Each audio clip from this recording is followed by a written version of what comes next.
Greetings, my dear viewer. You're on the channel The Price of Cheating. The channel is for those who appreciate traditional family values and condemn adultery. So be sure to subscribe to the channel. Let's get started. The company's Christmas party set it all in motion.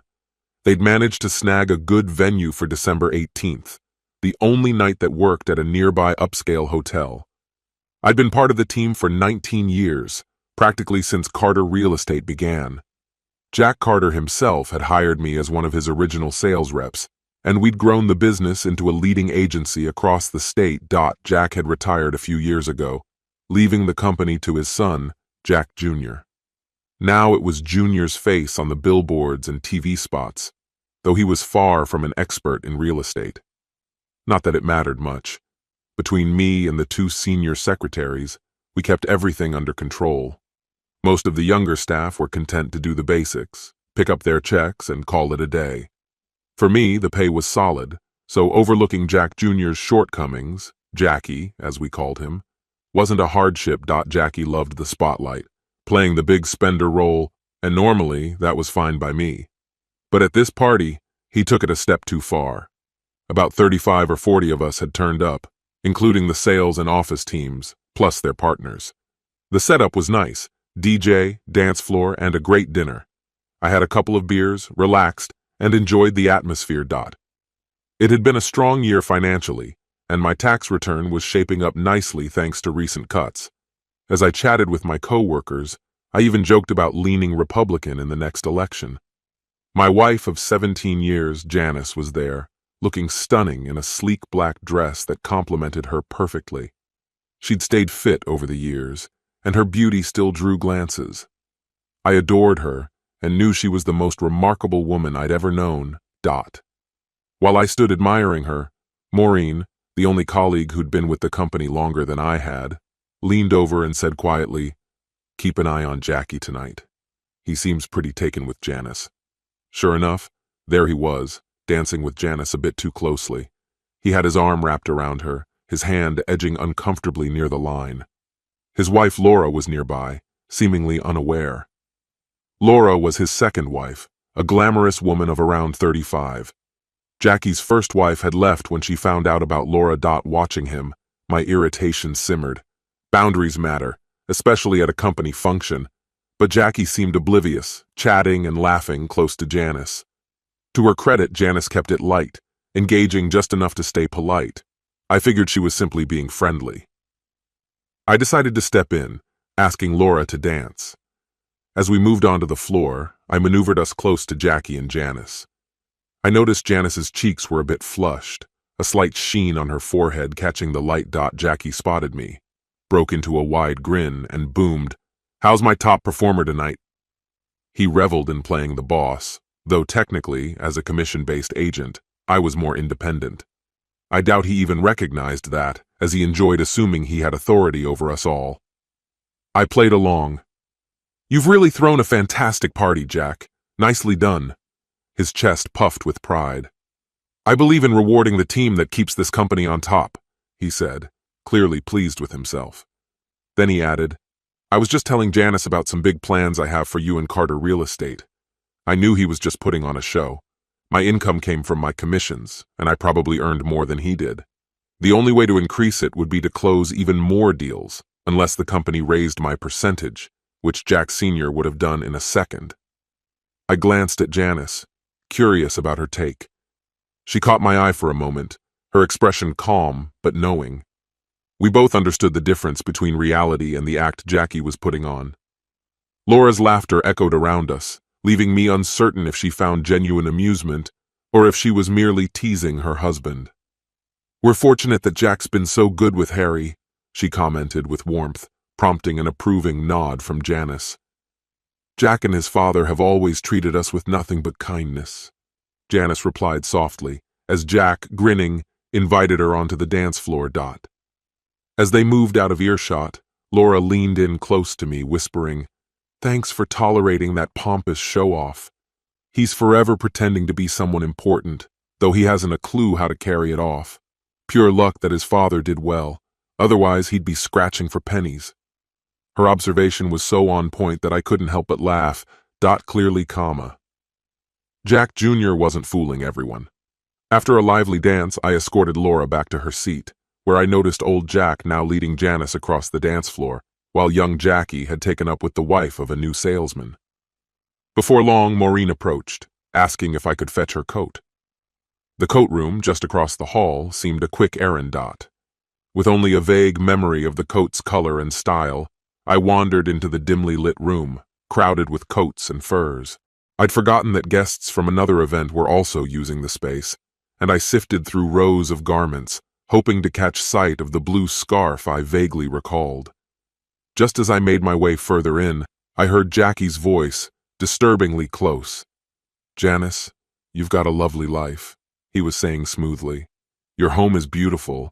Your kids are headed for the best schools. I'd hate to see that jeopardized," he continued, his voice dripping with charm. "All I'm asking for is a little time together now and then, just between us. You know you have a soft spot for me." I felt my pulse quicken with anger as I imagined him moving closer to her. Peering between two coats, I caught sight of them. Jackie's hand was already slipping under the fabric of her dress. Janice didn't push him away, and a wave of nausea washed over me as I gripped the wall for balance. "Jack, this isn't right," she murmured, her voice tense. "You're married, and so am I." "That's precisely what makes it thrilling," he replied in a hushed tone, his hand tracing down her back. "You're breathtaking, you know that? And it's Christmas after all. I think I deserve a little fun," he said, his voice barely above a whisper. "We shouldn't meet like this unless our spouses are with us," she answered, but Jackie's expression darkened. His grip tightened as he said with an unsettling edge, "You don't get it, Janice. Harry earns his keep because of me, and if you enjoy your lifestyle, you'll keep me happy." His hand pinched her, making her gasp as he pressed his lips to hers. Despite her hesitation, Janice responded, her hand finding its way around his neck. They kissed for a lingering moment before he pulled back, grinning. "I knew you'd come around," he said smugly. "I'll be in touch soon to arrange things. You wouldn't want Harry's job to be at risk, would you?"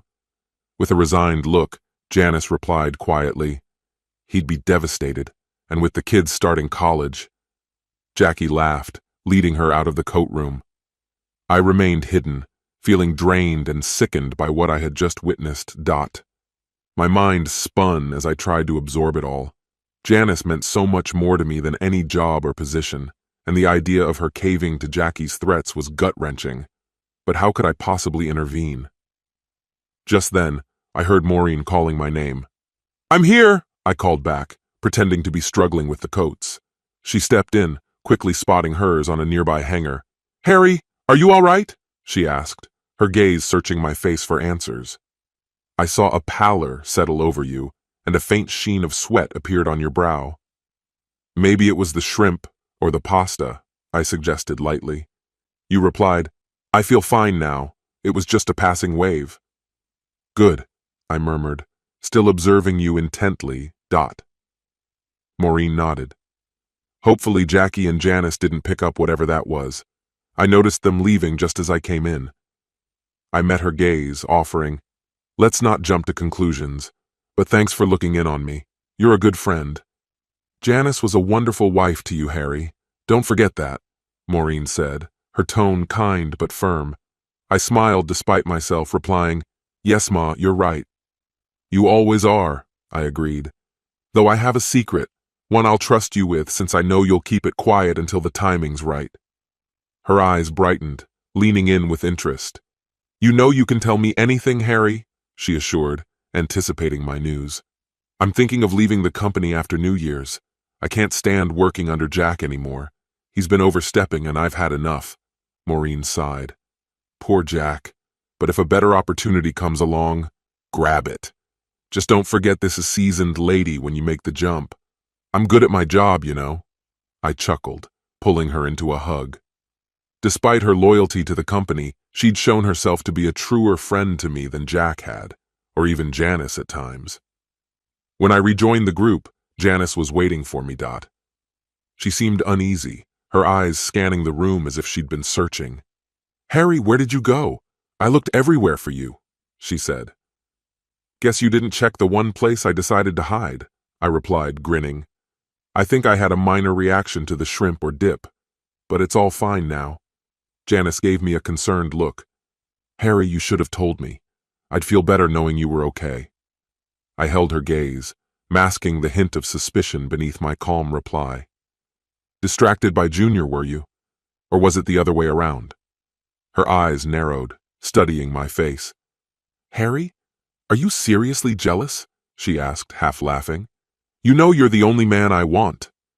Her assurance eased my mind a bit, but I couldn't shake the image of Jackie's hand lingering too close. The memory kept replaying, harder to dismiss than I expected. For the rest of the evening, Janice stayed close. We danced, her hands resting on my shoulders and chest. Maybe I was being possessive, trying to make a point. But then a strange clarity washed over me. She was my wife. He had no right to feel possessive. I loved her deeply, and I had every right to be by her side. By the night's end, the frustration still simmered. But there was also a surprising intimacy between us. With a simple look or the gentle press of her hand, Janice could quiet my irritation. She leaned close in the car, and by the time we reached home, the tension had morphed into something electric. We barely made it to the bedroom before her dress slipped off, her bra loosening from her shoulders. Where'd those double peaks go? I asked, noticing the faded marks on her skin.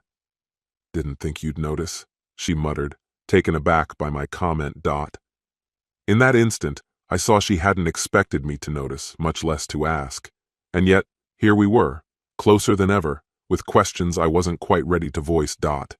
She gave me a long, lingering look, her eyes darting between me and her own reflection. A sly smile played on her lips. Seems like someone's had a little fun with these, she teased, her tone both playful and daring. So, what's it going to be? Leave them for someone else to enjoy, or take back what's yours? I couldn't shake the frustration I felt over her letting that guy have his moment with her, but something in her words struck a deeper chord. Did she actually understand me better than I understood myself? Harry, they're yours. Every bit yours, she said softly, her voice carrying a seriousness I couldn't ignore.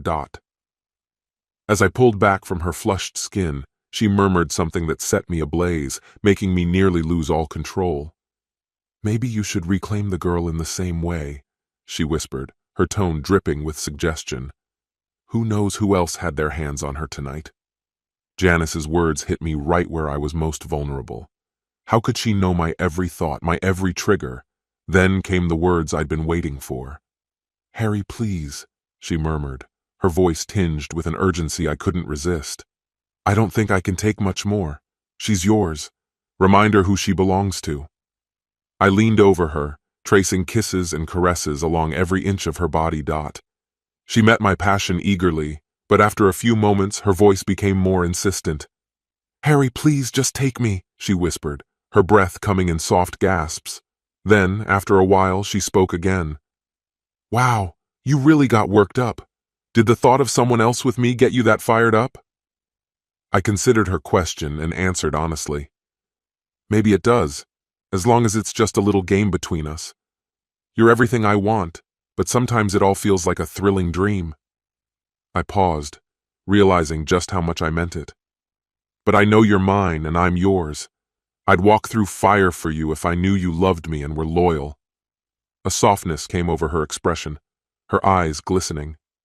Oh, Harry, that's what every woman wants to hear from her man. I'm yours, body and soul, never doubt it. She gave a small laugh and, with a playful glint, added, Then why do you think my chest is so red and tender? It was the Christmas party, she shrugged. And didn't I spot you getting all cozy with Andy's wife? She said with a smirk. I chuckled, caught off guard. You saw that? I asked, laughing. I thought I was being discreet. Oh, Andy noticed, she replied, her laughter infectious. He wanted payback, so he copped a feel while we were dancing. Janice laughed even harder, and I couldn't help but join in. And you missed Jack giving me a little squeeze on the dance floor, big guy, she teased. She raised an eyebrow, adding, And by the way, little Jack isn't so little. His grip was impressively firm, she said with a laugh. You're just one jealous, insatiable man, she teased, her breath catching. It's a good thing the kids are at my mom's tonight, otherwise they'd have called the cops with all my shouting. We finally drifted into a comfortable quiet, holding each other close. As we lay in bed, I couldn't help but feel grateful for Janice. Somehow she saw something worth loving in me, even when I questioned it myself. I held her close, memories from the night replaying in my mind. Jack's bold move and Janice's easy acceptance still irked me, but there was a core loyalty in her that I trusted deeply. After all, it had been just a party, and I'd done my fair share of mingling too. But the night gave me a lot to mull over, and I knew I needed to stay focused on my own ambitions. By midday the next day, I had wrapped up a new arrangement with another real estate firm in town. Real estate never really rests, even on Sundays, and the company's owner had been eager to meet with me. I hinted at the client base I could bring along, and he was interested. The offer was generous, with a promise to match my current earnings if I hit certain targets. It felt good to see a competitor value my work. After 2 decades in the business, I'd built a solid reputation. They agreed to keep things under wraps until I had a chance to tell Jack. My start date was set for January 1. In my profession, there's no such thing as giving a polite 2-week notice. The instant you mention moving to a new job, they practically shove you out the door. Anything company-related, computers, files, disks, stays firmly with the firm. Surprisingly, I felt a deep sense of relief and started looking forward to the new year ahead. Jack's smug behavior had been wearing on me for far too long. His petty vendetta against Janice had been the final straw, severing any remaining loyalty I might have had toward him. Plus, I had a solid deal slated to close between Christmas and New Year's Eve, and I wanted to ensure I'd earn my commission. The safest approach was to keep my plans under wraps and make a quiet exit. Maureen, I knew, was someone I could trust with my secret. I took a day to relax and enjoy a soccer match, then arrived at the office bright and early the next day. I wanted to keep a pulse on the business and be prepared for any tricks Jack might pull. I had a quick word with Maureen, emphasizing the need for discretion about my plans. Around 11 a.m., Jack called me into his office. I was surprised he was even there so early. Noon was usually his earliest start, and even that was rare. "Harry, I've got you and Ray Jensen registered for a seminar in Dallas next week," he informed me. "I realize it's on short notice, but some top deal makers will be there." He almost looked apologetic. "I'll book you on a flight out for Wednesday the 29th, so you'll be back by Thursday night just in time for New Year's Eve." I pretended to hesitate, mumbling, "Well, Jack, I'm not sure what to say. Maybe Janice would be interested in going with me." I caught a flicker of discomfort in his expression. He looked down for a moment, as if gathering his thoughts. "With the holidays, there's only one spare room, so you'll be sharing with Ray. Don't worry, you'll each have your own bed," he laughed. Jack had never been one to prioritize training or networking, so this sudden interest was odd. "All right, Jack, I'll go," I replied. "Could be helpful for wrapping up this deal." "Great," Jack said, visibly relieved. "I'll handle everything. Just be at the airport. I can even arrange transportation for you if you like." His eagerness was suspicious. Jack was being unusually cooperative, and I suspected his sudden generosity was part of some scheme involving my wife. One thing was certain: he wouldn't get far without serious consequences. The week of Christmas is typically slow in our industry, so I told the team I'd be out gathering leads and preparing for the holiday break. My first priority was locking down the deal with Carter Realty, set for Tuesday, just 1 day before Jack's planned departure. The timing was perfect.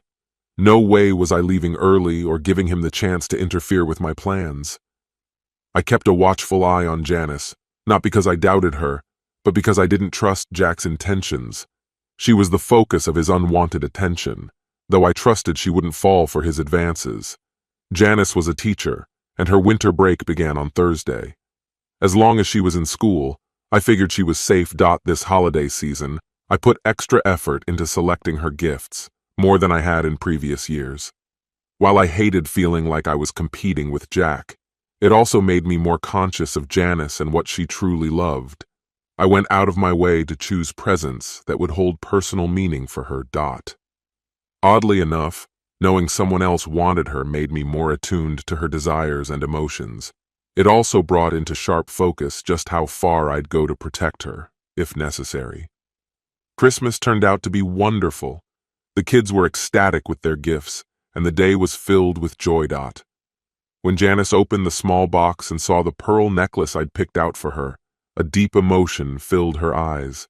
She threw herself into my arms, covering me with kisses and holding on to me as if she never wanted to let go, even as night turned into the early hours of morning.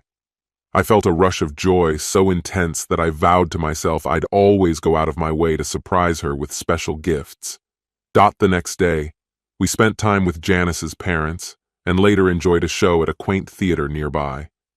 The day after, we visited my family, watched a few films, and shared drinks with my siblings and their families. Our nights together felt charged, reigniting a desire I hadn't felt since the first years of our marriage. Janice seemed to sense this renewed intensity in me, though she kept any thoughts she had to herself. On Monday, I mentioned that my boss, Jack, was sending me and Ray Jensen to a seminar in Dallas. Janice didn't seem particularly surprised or concerned, which struck me as odd. A sense of unease settled over me, a nagging feeling I couldn't shake. Had I missed something important? We'd been nearly inseparable over the vacation, apart from my nightly 40-minute walks, a habit I kept up to stay fit, especially since sales can be an unforgiving job when it comes to maintaining health. Maybe Janice had spoken with Jack while I was out walking. She joked, "So you waited until the last minute to tell me, didn't you?" She added that she'd taken the day off, hoping we could spend it together. I said I loved that idea and regretted the timing. I tried to explain, this isn't exactly optional. Jack's footing the bill and there aren't many rooms available. I would have invited you, but Ray will be sharing with me, though we have separate beds. "Oh, wonderful," she said, her voice dripping with sarcasm. "I was just worried you'd come back a different person," she muttered, clearly irritated. Later that evening, as I set out for my usual walk, something compelled me to turn back. I entered quietly through the back door. Janice was busy in the kitchen, and the kids were watching a show. I slipped upstairs, took a seat on the bed, and holding my phone, waited in tense silence. After about 10 minutes, the phone rang. Jack's voice came through the speaker. "So, Janice, are we still on for Wednesday night? Are the kids taken care of?" My heart started to race, anger bubbling up inside me. "Yeah, my mom is watching them," Janice replied, sounding uneasy. "Are you really sure about this, Jack?" she asked him, hesitating. "Harry's been one of your best employees for years. And then there's Laura. She's your wife. You'd hurt both of them." Jack's tone was cold. "After being with you, I have no doubts. Harry won't ever find out as long as you keep your cool, and Laura won't either. Don't start second-guessing now, or you could risk Harry's job and your lifestyle. Consider it a favor to a hard-working husband," he chuckled. I wondered if my anger was audible, echoing through the phone. I was ready to confront that smug bastard. But Janice wasn't on my side either. She responded, "I'll leave the door unlocked, and it'll be dark upstairs. Just come up to the bedroom at 8. No sooner, no later." "You're a sneaky one," Jack laughed. "I can't wait to show Harry a thing or two." His voice dripped with cruelty. "If this goes well, maybe I'll send him on these trips more often." Janice seemed surprised, as though she hadn't expected this. "You're thinking of more than just one night?"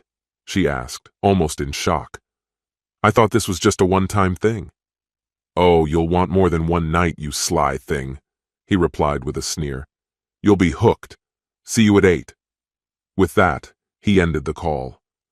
I heard Janice hang up too, and was left alone with a fury that I had never felt before, burning with betrayal and disbelief.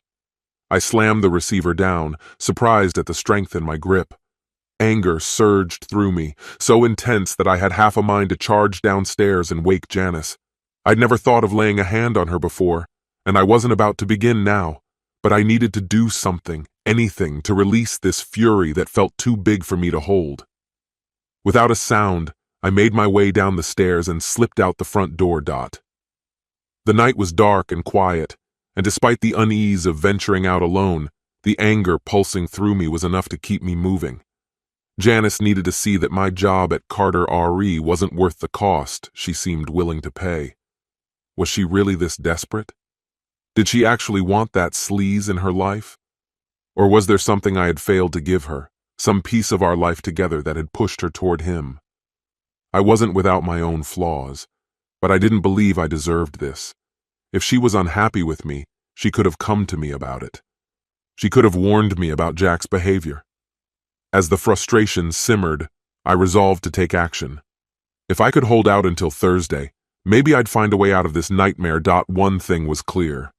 I wouldn't lose Janice to a man like that. When we spoke that night, her words were few, her tone distant, which suited me fine. The following morning I finished the last steps of the Carter RE deal and walked away with a severance check of $8,000.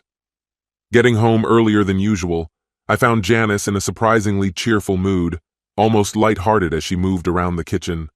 Her newfound brightness unsettled me. That night I lay next to her, struggling to keep calm, hating the sense of weakness that had taken root in me. I pulled her close, letting her familiar scent calm me, and eventually drifted off to sleep. The next morning, as she helped me pack for an overnight trip, I searched for the right words but found none. She kissed me, told me she loved me, and as the car pulled up to take me to the airport, I felt the ache of how much I loved her too. I leaned close and whispered, "Hold on, I'll be back soon to look after you." Ray, who was driving, seemed energized about the trip. I kept myself steady, hiding the turmoil inside. At security, I stopped and turned to him. "Ray, enjoy the trip, but I won't be going with you. Don't ask for details, and make sure no one knows I'm not on that plane. Especially Jack. If he hears, I'm done," I said. Ray looked startled but nodded. We shook hands, and I made my way to the exit, hailing a cab as I stepped outside. During the ride, I called Maureen. I asked if Jack was at home, and when she confirmed it, I gave her instructions to print a note and slip it under his door when he wasn't in the room. She sensed the urgency but promised to do it as I'd asked. "Here's what the note should say," I dictated. "Arrive at 8:30 sharp. The family will be gone by then." She read it back to confirm, and I ended the call. It was only noon, so I directed the cab to a nearby restaurant. I spent hours wandering through a nearby shopping center, passing time as the minutes dragged on. It felt like the longest day of my life. By 7, I caught another cab and had it drop me off a few blocks from home. I waited, watching as Janice's parents packed my kids into their car and drove away. By 7:45, darkness had fully settled around the house. On edge, I approached the front steps. At exactly 8, I slipped inside and crept up the staircase, guided only by a faint nightlight. At the top, I took a deep breath to steady myself, then quietly stepped into the bedroom. The sound of her gentle breathing filled the room, and in that stillness, everything else faded away. In a haze of urgency and frustration, I felt a pulse of longing that demanded release. Stripping quickly, I approached the bed with a sense of purpose. As I drew near, I noticed Janice's breath catch, the rhythm of her breathing quickening. This was my chance to show her that she belonged to me. I leaned down, my face tracing a line along her legs, from her ankles upward. She probably thought it was Jack igniting her passion. No wonder she seemed more aroused than ever. I lost track of time as I continued my touch, noticing only that she started to tremble, pulling slightly away as I persisted. Finally, I shifted, pressing myself against her with a forcefulness I rarely displayed, even with my own wife. I was lost in the moment, oblivious to everything else, until I happened to look up and saw Jack Carter watching me intently, his gaze burning. A grin spread across my face. "Guess what, Carter? I beat you to it. She's done. No second round left," I taunted, turning back to Janice. "Right, Janice?" But as I looked closer, something felt wrong. Her hair was blonde and her frame was fuller than I remembered. When I turned her over, shock hit me like a bolt. This wasn't Janice. It was Laura Carter. And then Jack's voice cut through the room, dripping with sarcasm. "Looks like my wife's got energy to spare," he sneered. Behind him, I saw Janice standing in the doorway. My mind raced as I shifted between Janice and Laura, struggling to process. "What the?" I managed, just as Jack's face twisted in rage. "You bastard! You were with my wife!" he roared. "You're fired, and prepare for a beating!" He raised his fists, and I scrambled to get up, ready to defend myself. Before I could react, my brother Ben appeared. Built like a fortress, he grabbed Jack by the collar and hauled him out of the room. I could hear Jack's protests, then the sound of the front door slamming as Ben's voice boomed, "Don't come back or I'll throw you out myself!" With Jack gone, I sat beside Laura, really looking at her for the first time. She was attractive, softer around the edges than my usual preference, and seemed more at ease now. She let out a satisfied sigh. "Wow, I've never felt anything like that. I knew it wasn't Jack. You were incredible." Before I could respond, Janice cut in, "And that's the last time, Laura." She shook her head with a wry smile. "Had I known Harry was going to jump in, I would have been the one in that bed." I looked at her, still piecing it all together. "I don't understand. I thought you were waiting for Jack," I muttered. "I'd never betray you, Janice." "Lucky for you, it was my idea to bring Laura into this," Janice replied, smirking. "Consider it a free pass. I saw you watching that night in the dressing room. I wanted Jack to show his true colors, and this seemed the perfect setup." Janice went on. "Honestly, your job doesn't matter to me. I know you'll find something better. You're the best at what you do. But when it looked like you'd let Jack have his way, I confided in Laura. She knew all about Jack's underhanded schemes, so we decided to catch him red-handed. I never expected you'd be in there with Laura. It only became clear when Jack showed up and the lights came on." Janice chuckled. "I started wondering what was going on when Laura wouldn't stop moaning for ages." Ben, standing in the doorway, added, "I was ready to step in if Jack lost it. I knew you could handle yourself, but I figured you'd be exhausted by then. Look at you, still sweating." As Janice helped Laura gather her things, I grabbed a robe and headed to the kitchen with Ben. That night, sharing a beer with him felt better than ever. He laughed, recalling how he and Janice had listened from outside, waiting to confront Jack, only to hear him storm off, leaving us in peace. By then, Janice's suspicions were no longer hidden. Ben couldn't hold back a chuckle. She stormed toward the stairs, muttering under her breath about how it seemed like you were the one having a great time up there. We arrived right as the lights flickered on. You looked as if you were lost in some kind of trance. Without so much as a glance at Janice, you turned to Jack, declaring that she was the one woman he'd never have. It was a sharp move, clever and well-timed. Ben's laughter took me by surprise.